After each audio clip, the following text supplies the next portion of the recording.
আসসালামু আলাইকুম গাইস, আপনারা সবাই কেমন আছেন? আলহামদুলিল্লাহ, আমি ভালো আছি। তো আশা করি আপনারাও ভালো আছেন। তো এটা টয়োটা হেরিয়ার 2018 মডেল। তো এই গাড়িটা প্রবলেম নিয়ে আসছে, ইঞ্জিন ওভারহিট হয়। তো আমরা চেক করলাম, এসি দিলাম, এসিতে ঠান্ডা হয় বাট ঠান্ডাটা ছেড়ে দেয়। তো আমরা সামনে ফ্যানটা চেক করব।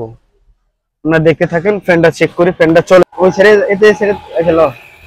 তো এই যে ফ্যানটা চলতেছে না, দেখেন আমি তো বাড়ি দিচ্ছি। এই যে ফ্যানটা চলছে এখন, ফ্যানটা খারাপ আছে, ওই ফ্যানটাও খারাপ। এই দুইটা ফ্যানে খারাপ। এই দুইটাই বাইরে দিয়ে আমি চালাইলাম, আমাদের লাইন ওকে আছে, আমাদের ফ্যান মোটর দুটোটাই খারাপ আছে। তো আগে আমরা ফ্যান মোটর দুটোটা চেঞ্জ করবো। ফ্যান মোটর দুটোটা চেঞ্জ করার পরে বাকিটা আমরা আসলে বলতে পারবো যে ওভারহিট হয় কিনা। আশা করি ওই ফ্যান মোটর দুটোটা চেঞ্জ করলে হয়ে যাবে।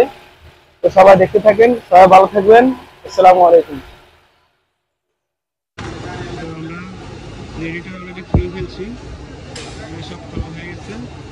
রেডিটার এই যে নিচে নামাইছি। তো রেডিটার অবস্থা দেখেন, রেডিটার পুরো ব্লক হয়ে গেছে। এটা ফ্যান মোটর দোটাই খারাপ আছে। তো আমরা ফ্যান মোটর দোটা চেঞ্জ করবো। আমরা অলরেডি নিচে নামাইছি, আপনারা দেখতে থাকুন।